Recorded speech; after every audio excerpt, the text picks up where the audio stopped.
Hey guys, আজকে মাছ কাটতে গিয়ে এটা যে পাবো আমি ভাবতেই পাইনি। দেখো আমার হাতে কি এটা।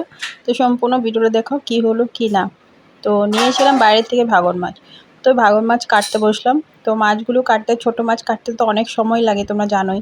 তো তাও আজকে একটু নিই, মাছ খেতে ইচ্ছা করছিলো, তার জন্য ভাবলাম একটু ভাঙন মাছ নিয়ে এক পোয়া মাছটা নিয়েছি শুধু আমার জন্য, ওরা কেউ খায় না।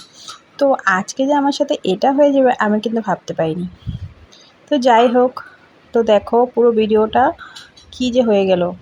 দেখো, আমি তো মাছ নর্মালি যেভাবে কাটতে লাগে সেভাবে কাটছিলাম, তো মাছটা কাটছিল না পেটের দিকে।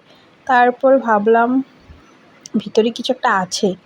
তারপরে ভাই করে দেখলাম, দেখি পেটুর সাথে একটা আংটি। তো দেখো, আমি আজকে মাছের সাথে একটা আংটি পেয়ে গেলাম। তো দেখো কেমন লাগছে আংটিটা। তো দেখো আমি নিজেই অবাক, এই মাছের ভিতরে, এই ছোট্ট মাছটার ভিতরে মাছও কি আংটিও খায় নাকি। তো আমি নিজেই বিশ্বাস করতে পারছিলাম না। তোমরা দেখতে পাচ্ছ আংটিটা, তো দেখলেই তো।